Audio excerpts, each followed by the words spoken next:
Muy buenas noches a todos. Les doy la bienvenida aquí a Grace Bible Church de los sábados.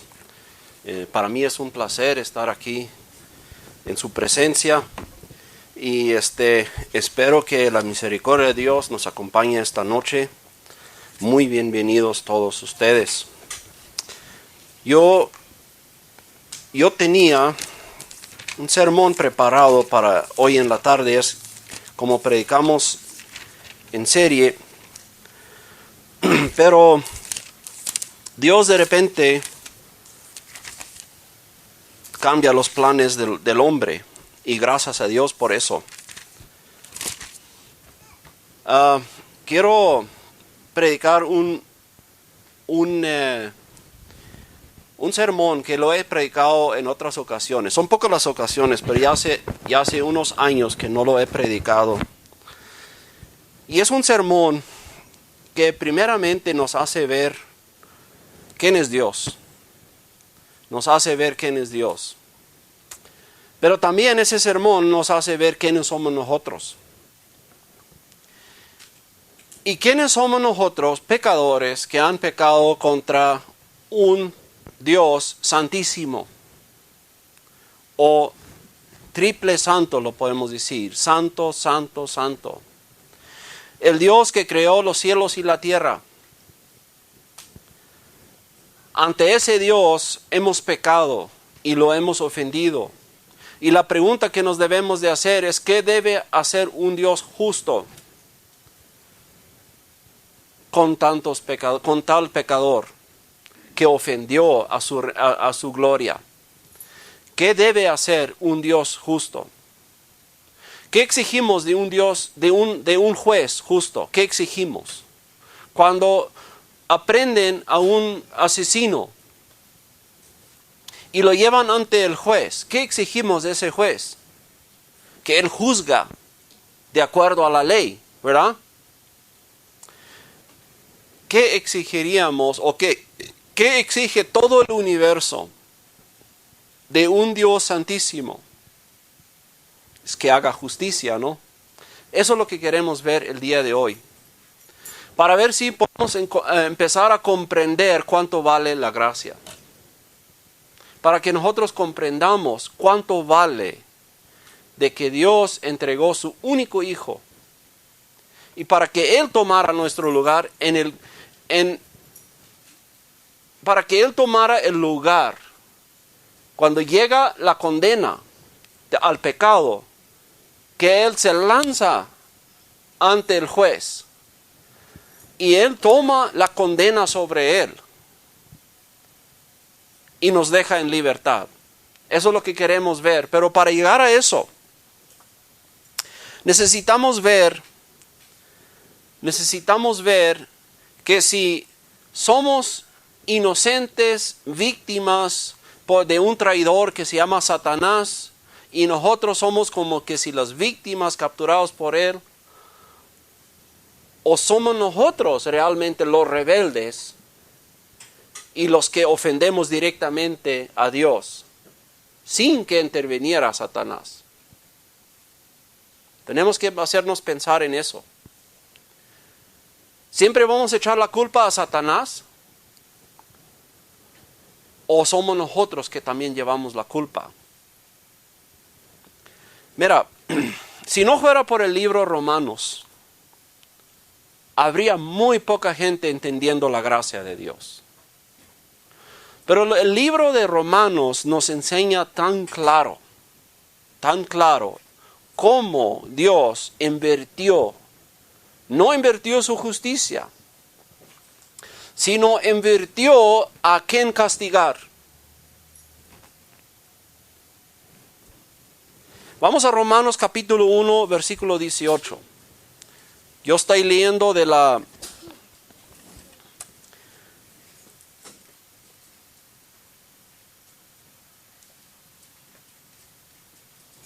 ¿cómo se llama?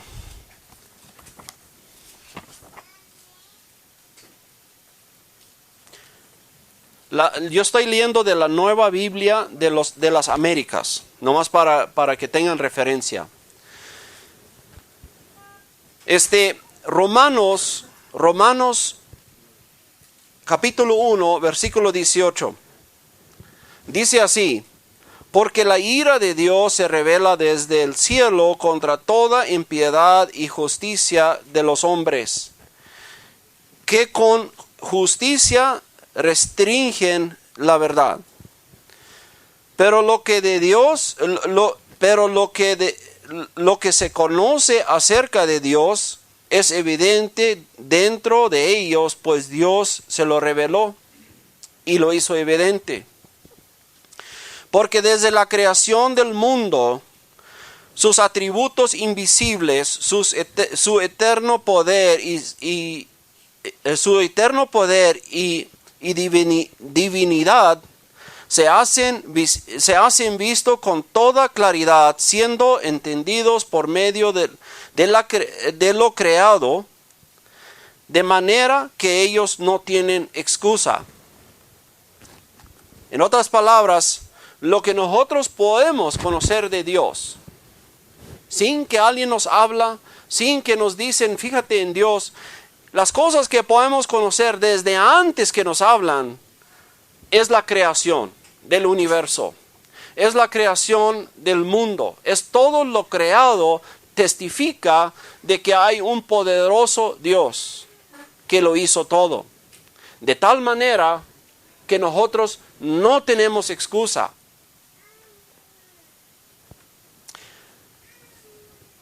Me gustaría empezar con una oración y vamos a pedir a Dios de corazón, todos que estemos aquí, que Dios nos abre la mente, que nos abre el corazón como lo hizo a la señora Lidia.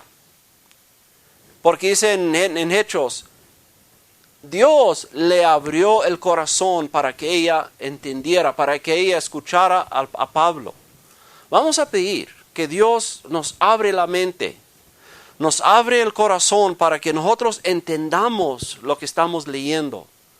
Para que estos diamantes que tenemos enfrente de nosotros, lo que es la palabra de Dios, que nosotros lo veamos como tal, como las perlas más valiosas que existen.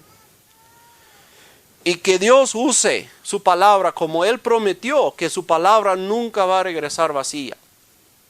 Que Dios lo use y que como el testimonio del hermano Santiago, como es la obra de Dios cambiando la persona.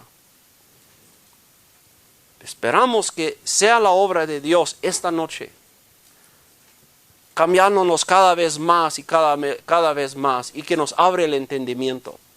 Vamos a orar.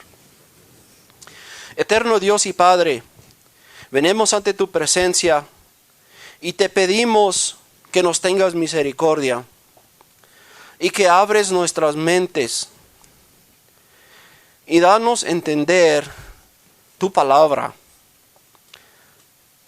Dándolo entender desde el corazón, para que nosotros veamos quién eres y que nosotros veamos lo indispensable que es para nosotros conocer tu gracia, conocer tu gloria y conocer tu salvación. Cuán necesidad tenemos para contigo de ser salvos. Somos distraídos por las cosas del mundo. Nuestras mentes se van por todos los lados, menos hacia ti, Dios. Y por eso te pedimos que tú te acercas hacia nosotros, que tú desvías nuestros pensamientos hacia ti, y que seas tú obrando en nosotros y haciéndonos entender la grandeza de tu palabra. En el nombre de Jesús te lo pedimos. Amén. Si vemos aquí en Romanos 1, cuando dice aquí en el versículo 19, pero lo que se conoce acerca de Dios es evidente dentro de ellos, pues Dios se lo hizo evidente. Porque desde la creación del mundo, ahí vamos a parar. desde la creación del mundo, ¿alguna vez se han maravillado de las cosas que hay sobre el mundo? Cuando el planeta, lo grande que es, a nosotros se nos hace grande. Si nosotros hoy en día entendemos menos de la grandeza de Dios que antes, o menos del mundo que antes, porque en la manera de viajar el día de hoy, muchas veces nos roba el entendimiento. Porque si tuviéramos que caminarlo, lo que ahorita manejamos usando los medios modernos que tenemos el día de hoy, si lo tuviéramos que caminar a pie, imagínense cuán más grande se nos haría el mundo. Pero vamos a decir, aún así, usando los medios que tenemos el día de hoy, viajamos rápido, a más de 100 kilómetros por hora. Y nos tomamos en veces hasta días de viaje. Y luego, si nos acercamos al globo, a un mapa que es como en forma de globo, y nos fijamos cuánta distancia hemos viajado en días, no refleja más que una distancia así. Y el mundo, el planeta, nos comienza a ser muy grande. Aparte de ser muy grande, hay tantas maravillas que ningún científico puede explicar su existencia. Tratan de agregar millones de años, tratan de hacer muchas cosas, pero no tienen evidencia ni pruebas de tal. Ni ellos explican su existencia o cómo llegaron a ser. Son teorías si tratan de explicar, son teorías. La Biblia nos dice por qué están allí. Y nosotros lo creemos porque la Biblia nos dice, y la Biblia es la palabra de Dios, y sabemos que en Dios tenemos confianza. Pues es la única confianza que podemos tener. Pero luego, cuando dice, porque desde la creación del mundo, y luego también habla de las cosas hechas, estamos hablando de todo el universo hecho. ¿Qué tan grande es el mundo realmente en el universo? ¿Qué tan grande es el planeta Tierra realmente? Se nos hace muy grande cuando vamos de paseo y cuando realmente fijamos en su grandeza. Pero ¿qué tan grande es realmente? Si lo comparamos al tamaño de que es nuestro sistema solar y el Sol mismo, ¿qué tan grande es el planeta Tierra? Pues si lo pusiéramos al lado del Sol, si el Sol fuera de este tamaño y si pusiéramos el planeta Tierra a un lado del Sol, casi no se marcaría más que como un punto de la punta del lápiz. Planeta Tierra contra el tamaño Sol. Pero como Dios ha permitido que se desarrollen nuevas tecnologías para observar más ampliamente el universo, han encontrado estrellas contra cual el Sol no se ve más que un punto. Y luego han encontrado estrellas más grandes todavía donde esa estrella se ve más que un punto. Y así se haya multiplicado y multiplicado, donde eventualmente nosotros ni siquiera somos visibles en el universo. Ni siquiera somos visibles en nuestra galaxia. Y han descubierto miles de millones de galaxias. De tal manera, el universo es tan grandioso de que si la tecnología que tuvieron hace 20 años y la observación del universo era más que una minúscula comparada a la del día de hoy, si en aquel entonces Dios hubiera dicho, todo lo que ustedes han alcanzado a observar, todo lo que ustedes descubrieron con su tecnología, les voy a dividir las estrellas en ese momento, los que ustedes descubrieron, se los voy a dividir entre ustedes los humanos que viven sobre el planeta Tierra. En aquel entonces había 7 billones, con billones de personas sobre el planeta Tierra. Las estrellas que habían descubierto en aquel entonces, hace aproximadamente 20-25 años, ¿cuánto imagina usted si Dios hubiera dividido esas estrellas entre la humanidad? ¿Cuánto nos hubiera tocado ¿Cuánto nos hubiera tocado cada uno? Muchos dirán a lo mejor cada quien 3, cada quien 4 estrellas, porque estamos hablando de 7 billones de personas sobre el planeta Tierra. Pero por nuestra sorpresa, no, nos hubieran tocado 11 billones de estrellas por cada persona. Lo que habían descubierto hace 20 años. Hoy eso se ha multiplicado por miles de veces. La tecnología se ha multiplicado por miles de veces. Han encontrado mucho más. Mucho más. Ahora ya ni siquiera son billones de estrellas que nos tocaría cada uno. Ya son incontables. A cada persona. ¿Por qué digo esto? Para que nosotros empezamos a ver la grandeza del universo. La grandeza del universo, la grandeza de Dios mismo, porque dice Dios, el cielo es mi trono y la tierra es el banco donde siento mis pies. La grandeza de Dios. Dios abarca todo lo que Él creó. Dios sostiene todo lo que Él hizo. Por su gran poder, ahí están. Y me gustaría ir a Isaías 40, versículo 26. Isaías 40.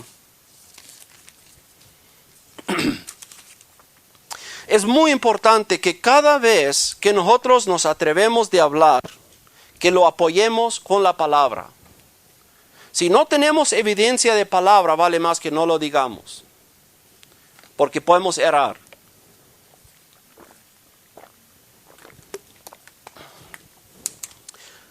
Dice Dios, a través del profeta Isaías, dice, alcen a lo alto sus ojos y vean quién ha creado estos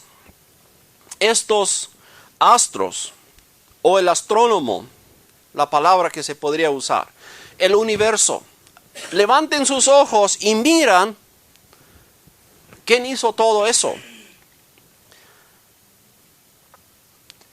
El que hace salir en orden a su ejército. Cuando está hablando de su ejército, está hablando de las estrellas. Nosotros de día miramos al cielo y no vemos absolutamente nada, pero cuando empieza la oscuridad, empiezan a salir las estrellas. Y muchas veces lo que nosotros se nos configura como una estrella, en realidad no es una estrella, es una galaxia completa, es un grupo de estrellas, un lucecito que vemos allí a lo lejos, a una tremenda distancia que no podemos comprender.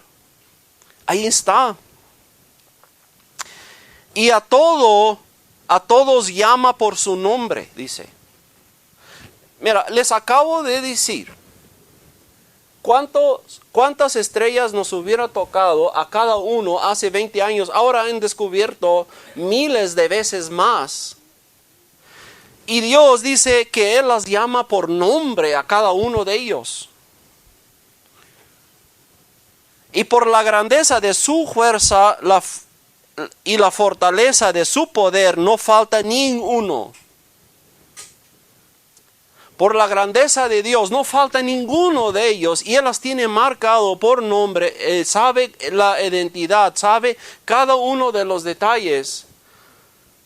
Y hace la grandeza de su creación. Él demuestra su grandeza, pero ¿en qué otro sentido Dios está mostrando su grandeza? En la miniatura. Dice, cada uno de los cabellos de ustedes están contados. O sea, Dios no es un simple monstruo grande que pasa sobre lo pequeño y no se da cuenta de lo pequeño. No, Él está en cada una de las células de nuestro cuerpo. Porque dice el apóstol Pablo, el solo hecho de que aquí estamos y estamos con vida es en Él. El solo hecho de que aquí estamos es por Él. Entonces vemos a Dios, la grandeza de Dios, como dice el apóstol Pablo. Lo que de Dios se puede conocer es evidente porque la misma creación demuestra la grandeza de ese Dios. De tal manera que no tienen excusa. de tal manera que no tienen excusa. ¿Qué nos quiere decir el apóstol Pablo con esto? Ustedes no tienen excusa. Ustedes no pueden pretender que no existe Dios. Hasta los ateos saben que existe Dios. Y me ha tocado hablar con supuestos ateos, que ellos creen que son ateos, pero me doy cuenta muy rápido que no lo son. Me estoy dando cuenta, ellos se llaman ser ateos porque no quieren creer en Dios. Ellos creen en Dios, muy profundamente saben de que Dios existe.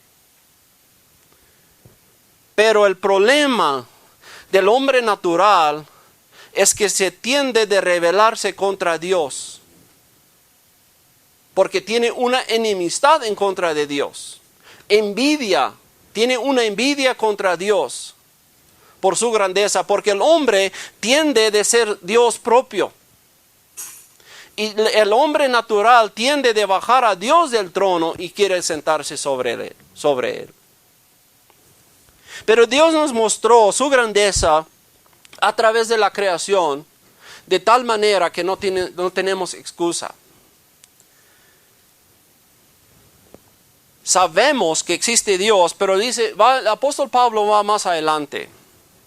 Dice, pues aun cuando conocían a Dios, no lo honraron como a Dios, ni le dieron gracia, sino que se hicieron vanos en su razonamiento y su necio corazón fue entenebrecido. O podríamos decir, se llenó de oscuridad. Cuando conocían a Dios, no lo adoraron como a Dios, ni le dieron gracia. ¿Cómo es que no podemos, con qué no podemos honrar a Dios? El solo hecho de que no queremos darle la honra y la gloria a Dios por lo que Él hizo, siendo que nosotros queremos ser honrados, el solo hecho de que yo tengo vida y yo soy capaz de hacer algo bueno y yo me estoy atribuyendo la gloria para mí, suponiendo que yo hice algo bueno, le estoy robando la gloria a Dios. Y no le estoy dando. Si Dios nos permite vivir y hacer algo bueno, la honra y la gloria es para Él. Porque Él es el que obra eso. Y el solo hecho de que nosotros como los fariseos recibimos la honra para nosotros, por eso dijo Jesús, no hagan sus cosas, sus ofrendas ante el hombre como para ser vistos por el hombre. Porque es todo lo que ustedes van a recibir. Lo único que ustedes van a recibir es que el hombre les honra a usted.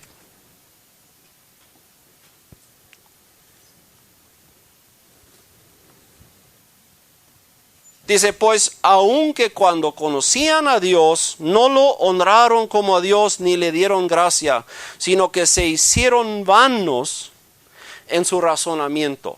Se dejaron llevar por pensamientos obscuros, por pensamientos que no tienen nada que ver con Dios. Cuando está hablando aquí que se hicieron vanos en su razonamiento, cada pecado que comete el hombre, ¿en dónde empieza? Empieza porque Satanás está con el ¿cómo se llama? El horquillazo detrás de nosotros y obligándonos a pecar. No, esa idea fue de Dante, uno que escribió un libro que se llama Dante's Inferno. No. Ni siquiera necesitamos a Satanás provocándonos. El solo hecho de que nosotros estamos dejando llevar nuestros pensamientos en cosas vanas, en cosas pecaminosas. Y muchas veces vemos que Dios aún nos guarda a no poder llevar a cabo los pecados que acabamos de pasar, que pasaron por nuestra mente. Hemos pensado cosas tan graves de que si nuestras esposas lo vieron, ya no serían nuestras esposas. Les garantizo, señores. Y señoras también. Ustedes no son inmunes de haber pensado cosas gravísimas. ¿Quién de ustedes permitiría, si yo tuviera una tecnología para conectarlo en su cerebro, un chip, y para sacar todos sus pensamientos y colocarlos sobre un video y mostrarlo aquí en pantalla. ¿Quién de ustedes permitiría que yo lo haría? ¿Quién permitiría que yo demostrara que lo que acaban de pensar o lo que pensaron hace una semana o lo que pensaron durante el último año? ¿Quién de ustedes permitiría que yo podría demostrar lo que pensaron aquí en pantalla? Nadie. Es más, si nunca me hubieran destruido algo, ese sería el momento que el chip que yo tengo, donde tengo el video con sus pensamientos, la pantalla en la que la voy a demostrar, todo me lo quebrarían ferozmente, se les aseguro. Porque han pensado cosas tan graves en contra de nuestro prójimo, en contra de nuestro Dios, en contra de todos, que nos daría tanta vergüenza de mostrarlo, que si alguien llegara a mostrarlo, correríamos de aquí y nunca nos presentaríamos nuevamente aquí. Tan grave ha sido. Y por ahí empieza el pecado. Todo pecado que comete un hombre lo cometió porque lo estuvo premeditando, lo estuvo pensando. No es el pecado, no es un accidente. Es porque el pecado, el hombre medita sobre el pecado y eventualmente Dios deja que comete unos cuantos de lo mucho que ha pensado. Pero Dios las ve diariamente. Como dice en el segundo capítulo, versículo 16, dice: el día en que, según mi evangelio, Dios juzgará los secretos de los hombres mediante Jesucristo. Eso dice esta traducción. Pero hay traducciones que hablan los secretos, lo que nosotros pensábamos, lo va a juzgar el día del juicio.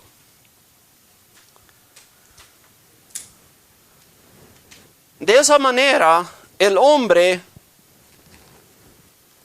entra en un fanatismo del pecado. Dice, no honraron, no conocieron a Dios, no lo honraron como a Dios, ni le dieron gracias, sino que se hicieron vanos en su razonamiento, y su necio corazón su necio corazón fue entenebrecido, o se llenó de oscuridad, podríamos decir. Profesando ser sabios, se volvieron necios. Profesando ser sabios, se hicieron necios. El necio más grande es el que dice que no existe, Dios no existe. ¿Qué es Salmos 51 o 53?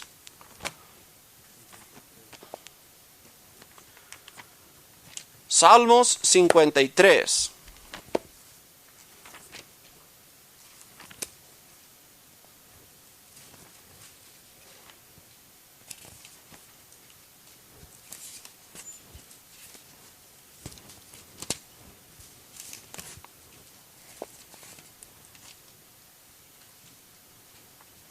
Dice así, versículo 1. El necio ha dicho en su corazón, no hay Dios. El necio. Se han corrompido, han cometido injusticias abominables. No hay quien haga el bien.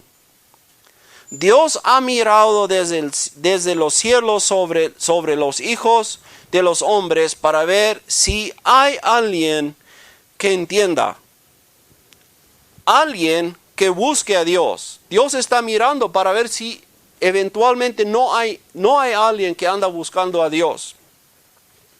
Pero dice en el versículo 3, todos se han desviado y aún se han corrompido, no hay quien haga el bien, no hay ni siquiera uno.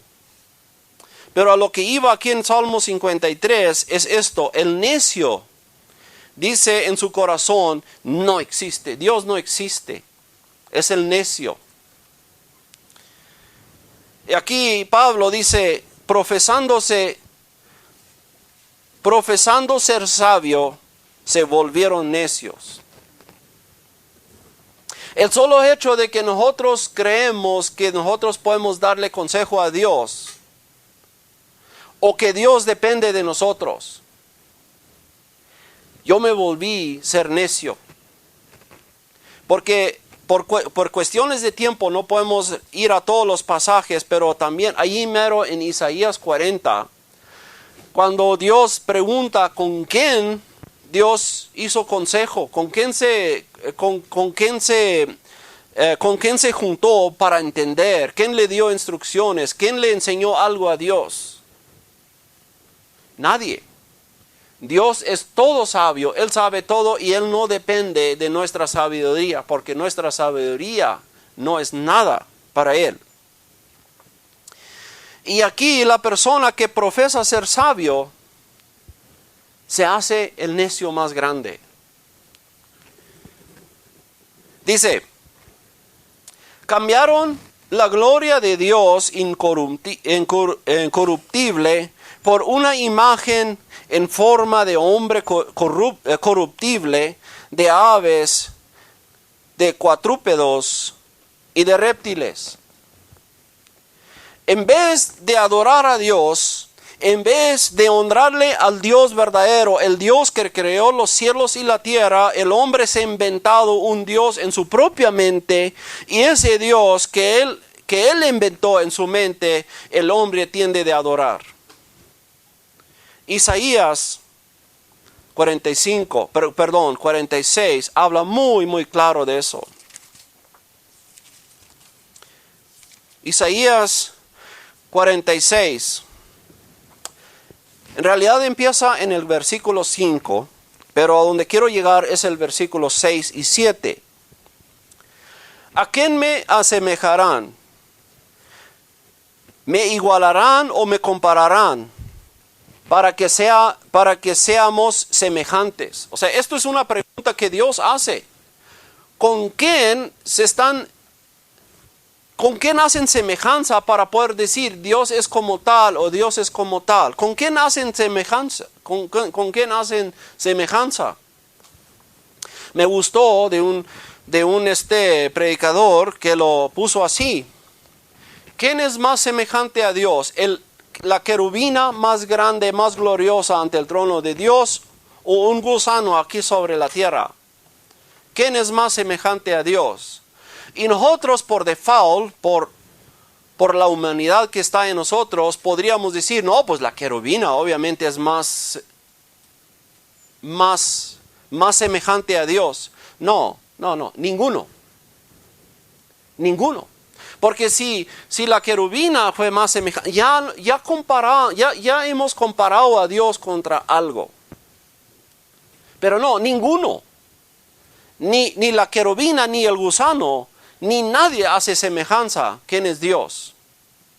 Pero el hombre tiene la tendencia de muchas veces configurarse un Dios conforme su propia intelectual, conforme su propia inteligencia. Como dice aquí más adelante, nuestro problema del hombre es esto.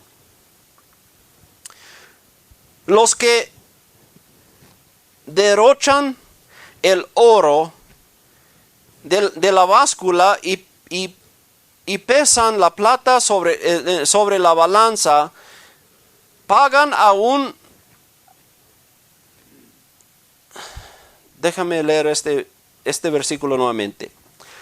Los que derrochan el oro de la balsa y pesan la plata en la balanza, pagan a un orfebre para que le haga un dios de ello, se postran y lo adoran. Lo levantan en hombros y lo llevan, lo colocan en un lugar y ahí se está, no se mueve de su lugar, aunque alguien clame a él, no responde de su angustia, no lo libera. Esto es el problema del hombre. El hombre tiene en su mente algo que él piensa que debe de semejar a Dios. Y conforme lo que el hombre piensa, tienden de hacer algo. Y nosotros podríamos decir, bueno, pues es que nosotros ya estamos libres de eso. Nosotros no tenemos ni una estatua semejante a nada ante la cual nos hincamos, nos inclinamos, ante la cual oramos. Nosotros ya estamos libres de esto. Porque, en otras palabras, podríamos decir, no, pues eso es muy pagano. Esos ídolos que el hombre hace, ante cual se postran y le dan su honra y su... Pero mi pregunta es esto: en nuestra cabeza, allá atrás, no tenemos un platero formando un Dios a la forma como nosotros nos lo imaginamos. Y ese Dios que nosotros nos imaginamos en nuestra mente, ¿será ese Dios que estamos adorando? Es muy probable. E incluso los cristianos, los creyentes, que no observen bien lo que habla la Biblia acerca de quién es Dios, tienden de imaginarse un Dios en su mente, y ese Dios que ellos se imaginaron, ese es el Dios que ellos adoran. Porque ese Dios para ellos puede ser semejante a un hombre, o puede ser semejante a un monstruo, aunque vemos la grandeza de Dios. La grandeza de Dios. Pero es muy probable que estamos adorando un Dios el que no conocemos. El apóstol Pablo estuvo en Atenas y él vio un altar. La ciudad estaba lleno de ídolos, de diferentes religiones. Pero encontró un altar sobre el cual estaba escrito al Dios desconocido, o era para el Dios desconocido. Entonces el apóstol Pablo usa justo ese altar, dice: por lo tanto, yo vengo a anunciar el Dios que ustedes no conocen. El Dios que hizo los cielos y la tierra. Él nuevamente va a la creación para decir, ese Dios, con ese Dios le estoy presentando. Porque cuando dice aquí, eso es nuestro problema. Que nosotros nos imaginamos un Dios, y ese Dios que nosotros nos imaginamos, muy probablemente a ese Dios estamos orando. A ese Dios estamos pidiendo cosas y después no entendemos por qué no pasa nada. Como dijo ahí en Isaías 46. Se postran ante ellos, le piden cosas y no les responde. Es un Dios muerto. Es un Dios fabricado por el hombre. Pero lo que quiero hacer ahorita es regresarnos a ver el Dios verdadero. ¿Qué sucede cuando el hombre conoce a Dios? Cuando sabe que Dios existe y que no lo honra y no lo adora. Cuando no lo adora, dice así: por lo cual Dios los entregó a la impureza en la lujuria de sus corazones, de modo que deshonraron entre sí sus propios cuerpos. Dios está presente en todo lo que Él hizo. Dios es el único que debe ser honrado y reconocido por todas las cosas hechas, pero el hombre no lo hizo. El hombre no lo honró como Dios, ni le dio gracia, ni lo vio necesario. Y dice, por lo tanto, Dios los entregó. ¿Y qué creen que hubieran dicho los judíos escuchando esto?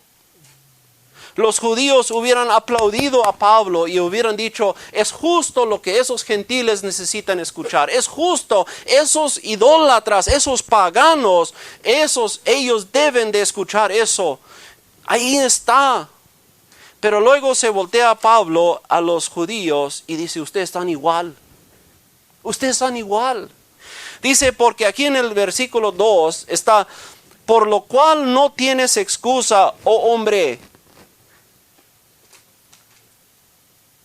Quien quiera que seas tú que juzgas, pues al juzgar a otro, a ti mismo te condenas. Dice el apóstol Pablo, tú eres igual que los que juzgas. Tú también no tienes conocimiento de Dios. Tú también no honras a Dios como debe de ser. Y has quebrantado cada uno de sus leyes. Y no has entendido la grandeza de Dios. No has entendido el temor que deberías de tener a ese Dios. Dice el apóstol Pablo, no, es que ustedes los judíos son igual. Son igual.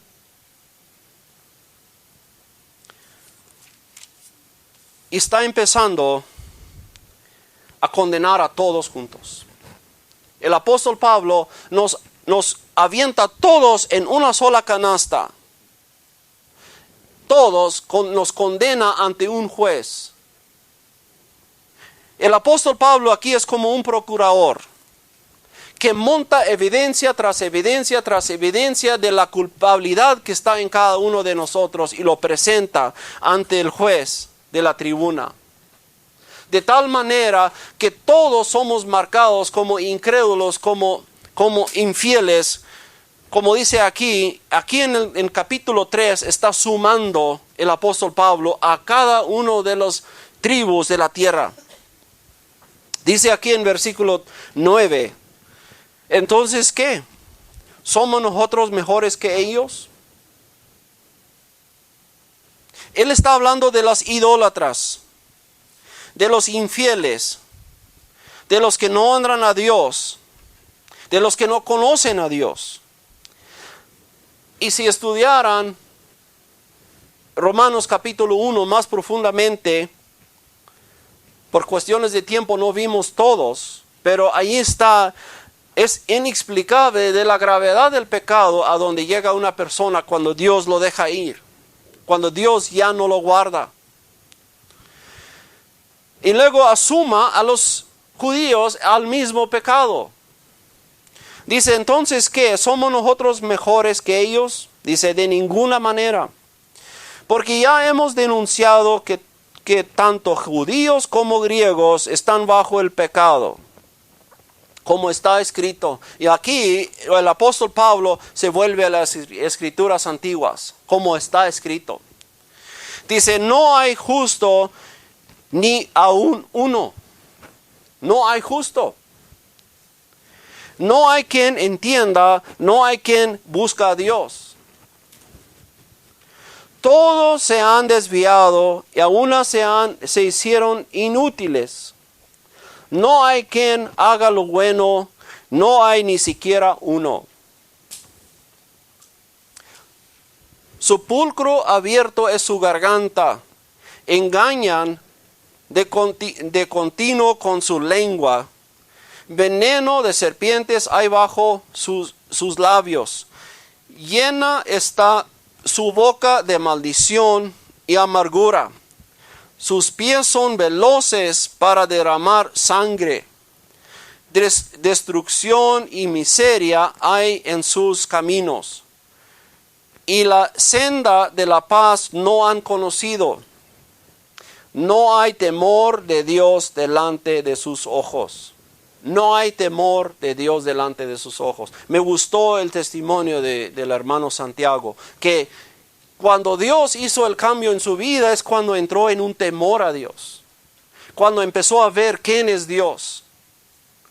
Y empezó a temer a ese Dios.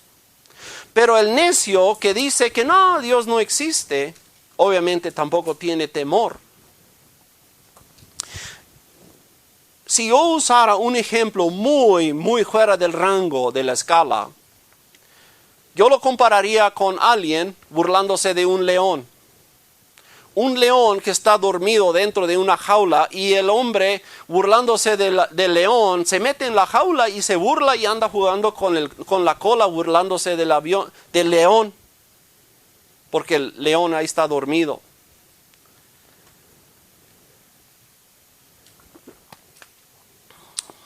Así son personas que se burlan de Dios o que no temen a Dios. Es como ese hombre burlándose del león. Ese león nomás despierta. Y quisiera yo ver qué va a restar de ese hombre. Quizás sus huesos. Lo va a devorar en un 2x3.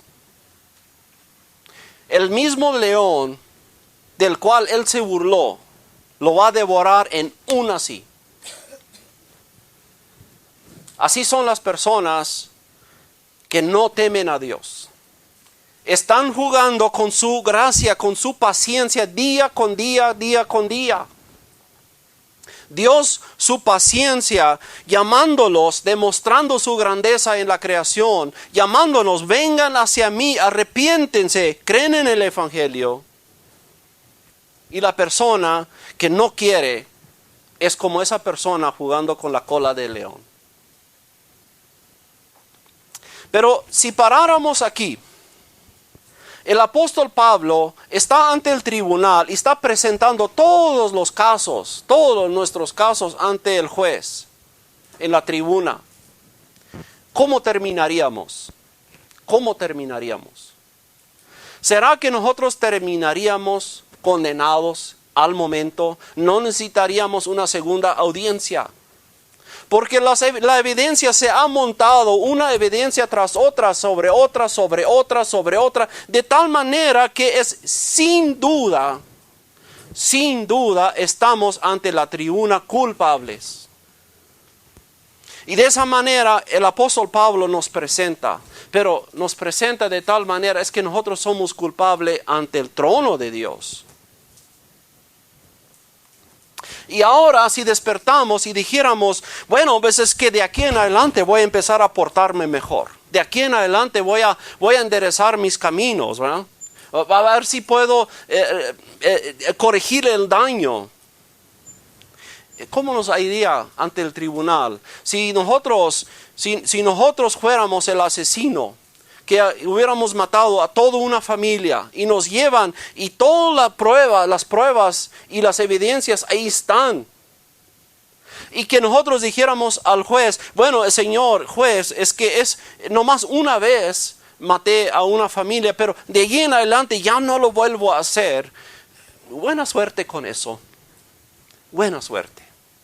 Si tú crees que te vas a liberar del juez, de la condena, por solamente excusarte, decir, no, pues es que ya voy a cambiar mi vida. No. Eso no te va a ayudar. Si tú ves en el estado en el que estamos, si de repente te abren los ojos y ves y dices, no, es que es exactamente lo que dice la Biblia, me está hablando de mí. Yo soy así como dice aquí. Yo soy como la persona que no teme a Dios.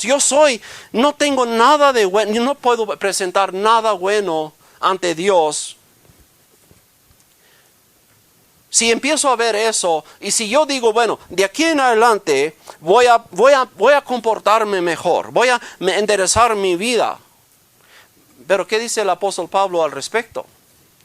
Dice, ahora bien, sabemos que, estoy leyendo aquí en Romanos 3:19.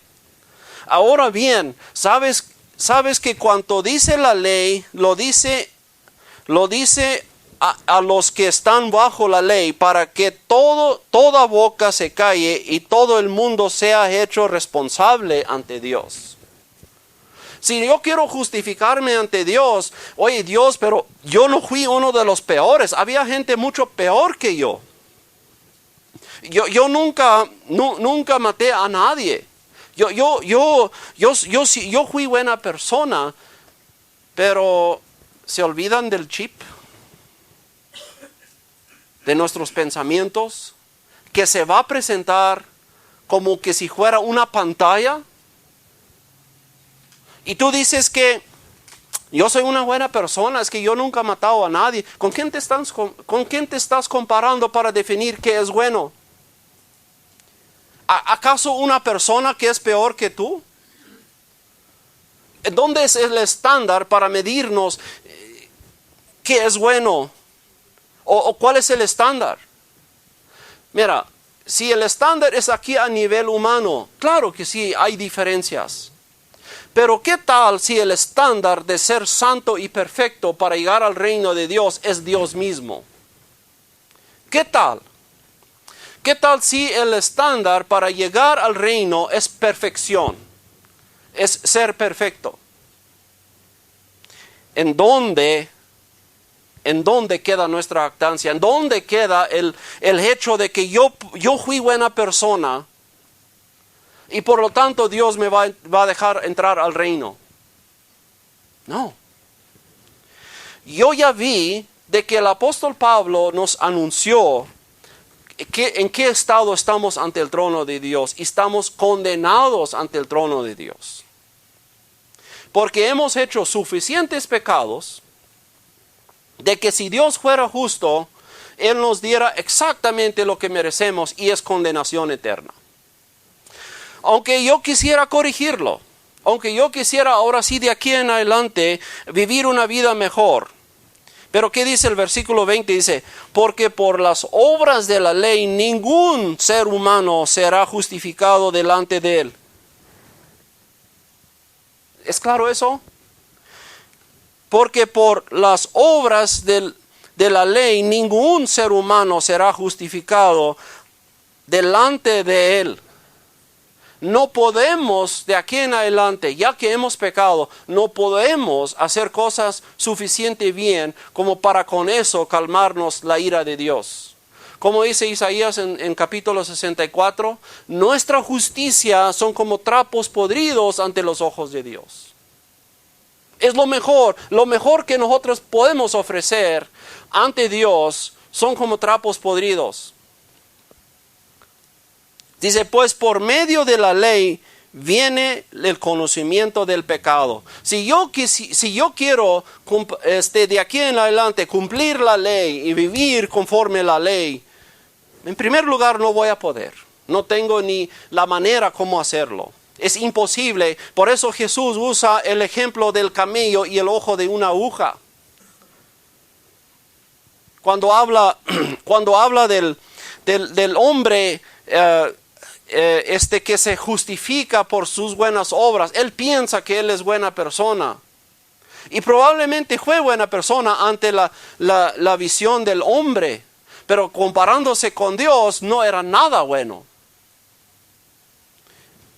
Y Jesús dice, tan imposible que es que pase el camello por el ojo de una aguja, tan imposible. Bueno, más bien dice así, es más fácil. Es más fácil que el camello pase por el ojo de una aguja que un hombre así se salva.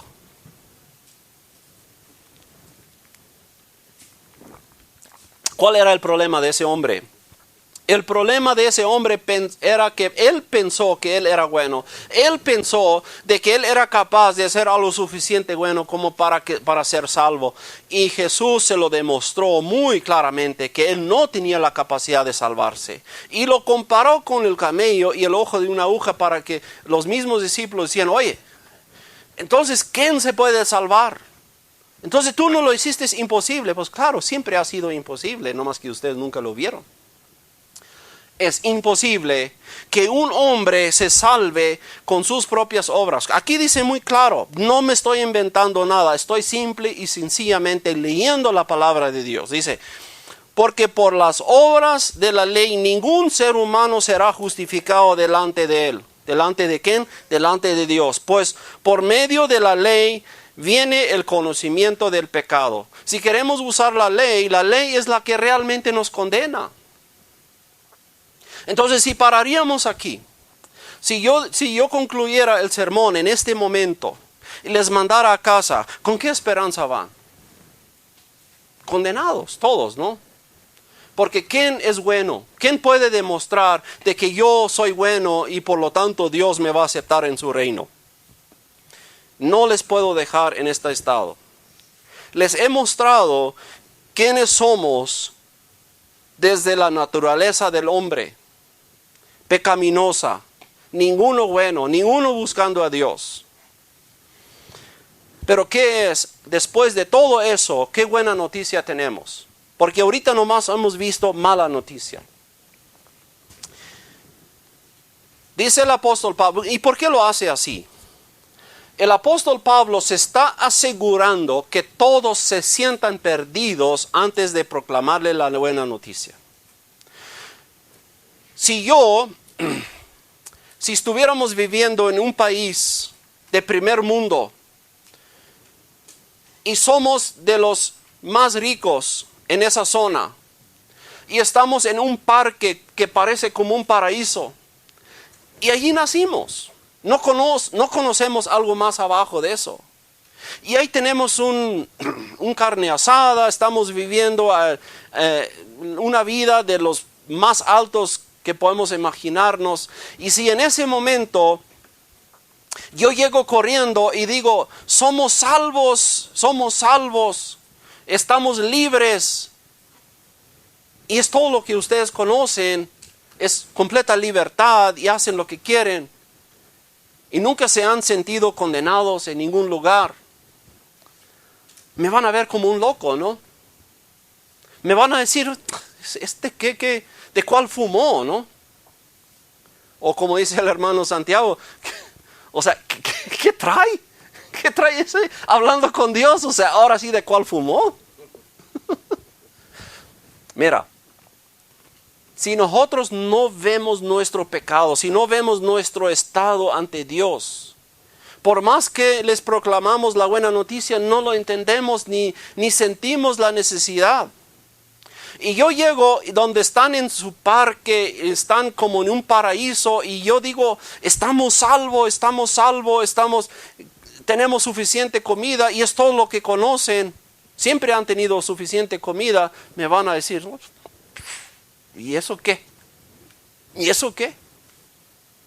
Pero si les volteo un poquito el asunto, si vamos a la Segunda Guerra Mundial, y nosotros somos de las tribus de los judíos, y nosotros estamos encerrados en los campamentos de concentración. ¿Quién conoce un poco de historia? Los campos de concentración eran lugares horribles, donde encerraban enemigos del gobierno, podríamos decirlo así. Y no salían vivos allí. La tormenta de estar allí, el hambre, el sufrimiento, era horrendo. Y yo les recomiendo, estudian un poco lo que ha sucedido en la historia. Vamos a suponer que nosotros somos los que están encerrados en un campo de concentración. Hombre separado de mujer, nadie sabe uno del otro. Los padres separados de los hijos. Muchos fueron asesinados en el momento de llegar. Otros fueron asesinados lentamente, con hambre, con pruebas de nuevos medicamentos para ver cómo se comportaban. Pasaban por cosas horrendamente terribles, que yo no tengo palabra de escribirlo. En ese estado, estando en ese estado, y de repente ustedes se están dando cuenta que las guardias que están vigilando el campamento, la concentración, no están. Y hay otra persona vestido de soldado americano, y viene corriendo con unas llaves en la mano y dice, ustedes están libres. Díganme ustedes cuándo va a hacer más sentido esa proclamación de libertad. ¿Cuando estoy en un campo de concentración o cuando estoy en una libertad donde no me estoy dando cuenta que estoy preso? Yo creo que 1,000,000 de veces más apreciaría cuando me anuncian libertad y paz cuando estoy en mi peor momento. Eso es lo que hace el apóstol Pablo aquí. Él nos condena a muerte eterno antes de darnos la buena noticia. Él trabaja duro. El apóstol Pablo trabaja duro para enseñarnos nuestro estado real ante Dios, para que despertemos y vemos nuestra condición espiritual. Y cuando Él termina de condenarnos a todos, Él voltea el mensaje. En el versículo 21 dice, pero ahora, wow, pero ahora ¿qué? Ahora viene un cambio. Dice, pero ahora, aparte de la ley, la justicia de Dios ha sido manifestado, confirmada por la ley y los profetas. Escuchen esto. Esta justicia de Dios por medio de la fe en Jesucristo es para todos los que creen, porque no hay distinción. Por cuanto todos pecaron y no alcanzan la gloria de Dios. Esto nos debería hacer temblar. Dice, por cuanto todos pecaron y no alcanzan la gloria de Dios. Todos son justificados. Escuchen esto. La mejor noticia que nosotros podemos escuchar en nuestras vidas es esta. Todos son justificados gratuitamente por su gracia, por medio de la redención que es en Cristo Jesús. O sea, se oye tan grave nuestra situación, nuestro estado. Estamos rumbo al infierno. Y parece que no hay nada que nos puede rescatar. Nada, absolutamente nada. Y justo a la última hora Dios dice, pero ahora, hay alguien que viene a sufrir. Alguien que viene a sufrir en nuestro lugar la condena que nosotros merecimos. Eso es la buena noticia que tenemos en el Evangelio.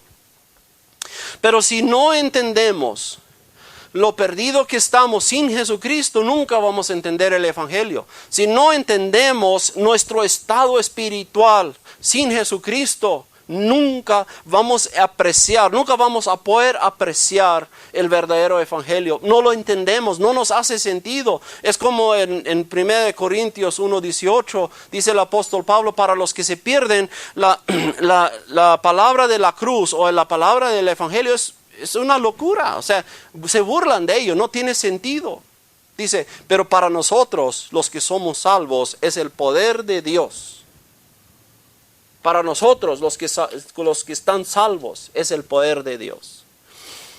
¿Qué pasó? ¿Qué hizo Dios? Aun cuando todos estábamos rumbo al infierno, cuando todos estábamos rumbo a la perdición, como dice en Isaías 53. Todos estábamos perdidos, ninguno que es bueno. Y ante un Dios que es santísimo, lo único que puede llegar hacia Él es perfección. Es alguien perfecto. Y como nosotros, tan débiles pecadores, enemigos de Dios, ¿cómo vamos a llegar? Y eso es lo que nos acaba de explicar el apóstol Pablo. Pero ahora, no es su justicia, no es su capacidad de cumplir la ley. No, ahora cuenta la capacidad de Jesucristo, porque Él sí cumplió la ley. Él sí no faltó en ninguna parte de la ley. Él satisfació vivir una vida para agradar a Dios, porque Él fue la única persona que jamás recibió ese reconocimiento de Dios. En ti estoy muy complacido. Él es el único que recibe el reconocimiento ante Dios de ser perfecto. Por lo tanto, Él debería ser el único que puede llegar a Dios. Pero sucedió algo interesante. Dios es justo y su justicia demanda que todo pecado se castiga. Su misma justicia demanda eso. Toda la creación exige que Dios sea justo. Hasta nosotros aquí en este planeta Tierra, aunque Por mala que es, exigimos que los jueces juzgan de acuerdo a la ley, que juzgan justamente, que no tomen mordidas, que juzgan de acuerdo a la ley. Porque cualquier corrupción que encontramos en un juez, estamos muy despreciados por ese juez. Entonces, ¿qué exigimos de Dios? Que juzga justamente. El problema es que nos debería haber juzgado a cada uno de nosotros, como ya vimos, como enemigos de Dios, no como simples pecadores, no, como enemigos de Dios. Pero la buena noticia dice, pero ahora Dios nos da su justicia a través, ¿cuál justicia? La justicia de Jesucristo. La condena que nosotros merecimos, Dios lo imputó sobre mismo su propio Hijo, Jesucristo, y luego lo condenó a Él. Le dio la sentencia de muerte a Él, en nuestro lugar. ¿Y saben en dónde lo marcó físicamente y tan claro como el agua? Es lo que sucedió el día donde lo crucificaron.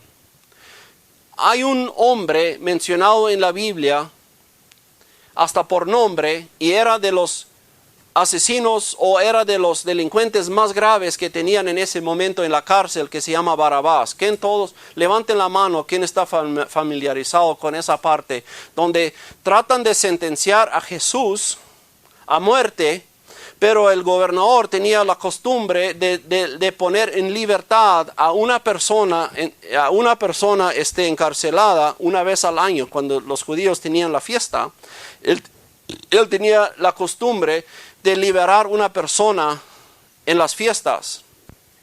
Y Pilato, que no quiso condenar a Jesús, al parentar no quiso, buscó la manera de cómo liberar a Jesús. Y presentó a Barabás, que era uno de los peores asesinos, y presentó a Jesús. ¿Cuáles de estos dos quieres que te liberamos? Y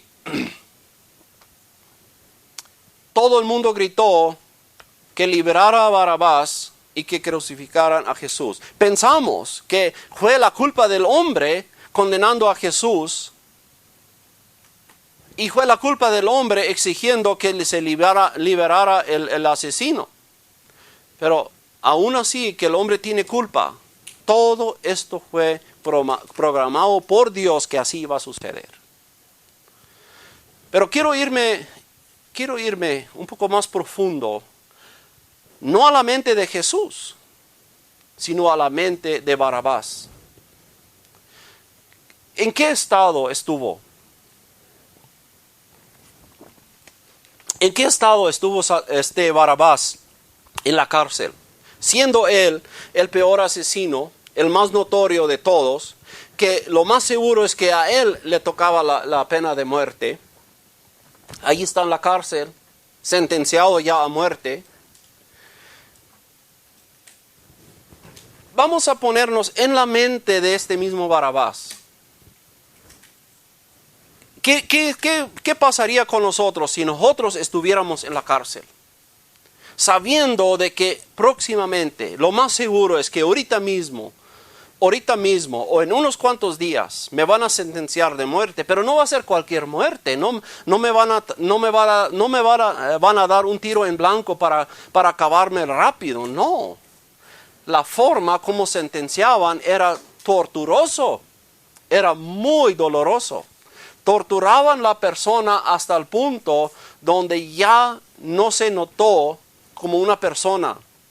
Los latigazos que le estaban dando, partía la piel y carne de tal manera muchas veces que los órganos del cuerpo estaban visibles. Y en ese estado llevaban a crucificarlos. Y trataban de prolongar la tortura lo más largo, o sea, hacerlo el dolor más intenso posible. Y los romanos eran expertos para eso.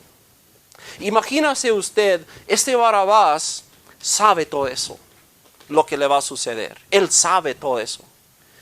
¿Con qué mente está ahí en la cárcel? ¿Burlándose, riéndose? No, no creo. Yo creo que cada sombra que pasa por su celda lo hace brincar. Casi se le sale el corazón. Su propia sombra le empieza a asustar. Imagínase en ese momento cuando él está tan aterrorizado de lo que le va a suceder, llegan los soldados y abren su celda y lo sacan de allí. Cuando él lo tiene tan claro lo que él merece ser condenado a muerte porque él ha hecho suficientes cosas malas. Y que lo sacan de la celda, lo sacan de la cárcel, arrastrando probablemente, yo no sé, la Biblia no nos dice exactamente a detalle, pero lo sacan tan solo para cuando lo tienen afuera, lo levantan y dicen, escúchanos, Barrabás, pon atención. Te estamos trayendo buena noticia. Es que nosotros fuimos enviados a dejarte en libertad. O sea, imagínense, una persona que está condenado a muerte, lo sacan de ese estado de muerte y lo colocan ahí y dicen, oye, escúchame. Fuimos enviados para darte esta noticia de que tú estás puesto en libertad. ¿Podrá entender una persona que ya lo tiene bien claro su situación, su estado? ¿Podría una persona entender eso? ¿Qué pasaría con Barrabás después? Yo no sé, la Biblia no nos dice. Pero, y no quiero inventarme nada, no me entiendan como que si lo leí en la Biblia, no, pero quiero poner una escena aquí ante ustedes. Ese momento que ese Barrabás recibe esa noticia, que él va a ser puesto en libertad, aun cuando él mereció la muerte, ¿cómo se habrá sentido? ¿Lo podrá creer? ¿Se caería de rodillas diciendo, oye, ¿qué está pasando aquí? ¿Hay algo mal con la justicia? ¿Se equivocó el juez? O sea, ¿qué pasó? No se equivocó nadie. No, nadie se equivocó. No, ¿sabes qué? Hay una persona que está tomando tu lugar. Esa persona te ama tanto que él está tomando tu lugar. Y lo llevan afuera de la cárcel y presentan a Jesús. Mira, ahí está, severamente torturado. Ni parece persona con una cruz encima y arrastrándolo rumbo donde lo van a crucificar. Y que lo apuntan y dicen, no, es que él está tomando tu lugar.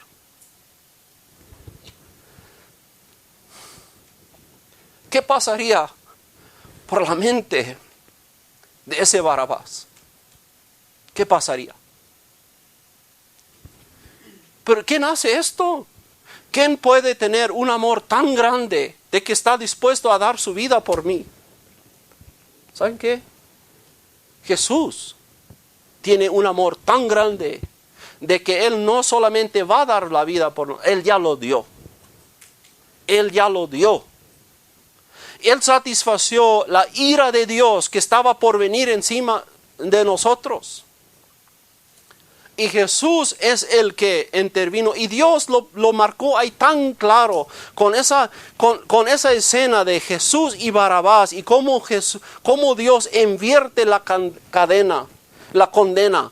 El único justo que haya jamás vivido en la tierra fue Jesús, y Él debería haber puesto en libertad y todos los demás deberían ser condenados. Y luego Dios invierte la condena al justo en el lugar del culpable y deja libre al culpable.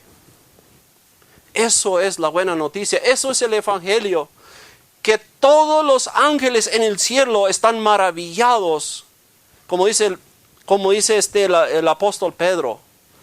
Es algo que ni los ángeles comprenden bien. Quisieran saber más de ello. Eso es lo que hizo Jesús por nosotros. Nosotros todos, ninguno bueno, rumbo al infierno, Fuimos salvos porque alguien más tomó la condena que nosotros merecimos sobre él y lo sufrió y satisfació la ira de Dios, y ahora nos deja a nosotros en libertad para que nosotros glorifiquemos a Dios y para que nosotros creemos en ese evangelio y para que nuestras vidas sean por ese motivo cambiado. Y Dios es el único, al escuchar el evangelio, al escuchar esas buenas noticias y que nos entra en el corazón, y que Dios sea el que nos abre el corazón, que lo entendamos, ahí empieza a cambiar nuestra vida. Ahí empieza. Santiago es testigo de eso. Al escuchar la palabra, al escuchar lo que Dios ha hecho, Dios empieza a obrar. Nomás yo les pido, les ruego, no se cierren ante esta buena noticia, no se cierran, porque es justo lo que hicieron los judíos. Después de que Jesús fue muerto en nuestro lugar, resucitó al tercer día, se fue a lo más alto de los cielos, se sentó a la derecha de la mano de Dios, y desde allí envía el Espíritu Santo, y nuevamente todos los días hay gente que se salva por la fe en ese nombre. No hay otro nombre más que en el nombre de Jesucristo, a través de quien podemos ser salvos. 2000 años después, todavía Dios salva y Dios salva y Dios muestra su grandeza a través de su Espíritu y en la manera como Él sigue obrando. Hermano, hermana, cualquiera que nos escucha, si tú no estás convencido,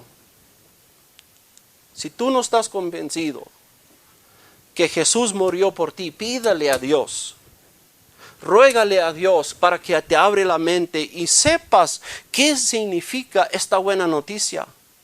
Dios no se complace en la muerte de ninguno que perezca. No, Dios no se complace. Dios tiene buena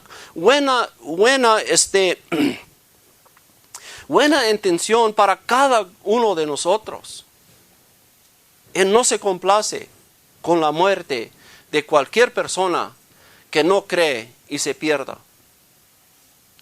Él mismo demostró su buen placer para con nosotros en el hecho de que Él mandó a su propio Hijo, y ni siquiera a su propio Hijo lo guardó de la muerte.